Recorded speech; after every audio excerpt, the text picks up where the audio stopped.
Hi, welcome to pumpkin seeds podcasting. നമ്മുടെ നാട്ടിൽ ഏറെ നാളുകളായിട്ട് കണ്ടുവരുന്ന ഒരു ചികിത്സാ രീതിയാണ് നേച്ചുറോപ്പതി എന്ന് പറയുന്നത്. അപ്പോൾ ഇത് എന്താണെന്നും നമ്മുടെ സാധാരണ ജനങ്ങൾക്ക് ഇതെങ്ങനെയാണ് പ്രയോജനപ്പെടുന്നതെന്നൊക്കെയാണ് നമ്മുടെ ഇന്നത്തെ പോഡ്കാസ്റ്റിൽ നമ്മൾ ഡിസ്കസ് ചെയ്യുന്നത്. എൻ്റെ കൂടെയുള്ളത് ഡോക്ടർ അനീഷാണ്. ഡോക്ടറെ നമസ്കാരം. നമസ്കാരം. ഈ നാച്ചുറൽ ഹീലിംഗ് അല്ലെങ്കിൽ ഈ നേച്ചുറോപ്പതി എന്നൊക്കെ പറയുന്ന ആശയമുണ്ടല്ലോ, അതൊന്ന് ഡോക്ടർ ശരിക്കും ഒന്ന് വ്യക്തമാക്കി തരാമോ? നേച്ചുറോപ്പതി വെച്ചാൽ ഡ്രഗ്ലെസ് മെഡിസിൻ ആണ്. മൊത്തത്തിൽ ടോട്ടലി ഡ്രഗ്സേ ഇല്ല. എന്നുവെച്ചാൽ കഷായം, കുളിയ, മരുന്ന്, മെഡിസിൻ ഒന്നുമില്ല. ജസ്റ്റ് വെച്ചാൽ മസാജിന് ഓയിൽ യൂസ് ചെയ്യും.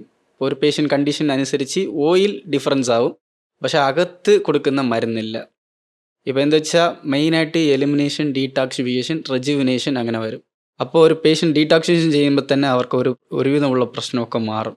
അപ്പോൾ എന്താ നേച്ചുറൽ മെത്തേഡ്സിൽ വിത്തൗട്ട് മെഡിസിൻസിൽ കൊണ്ടുപോകുന്നതാണ് മെയിനായിട്ട് കോൺസെൻട്രേഷൻ ചെയ്യുന്നത്.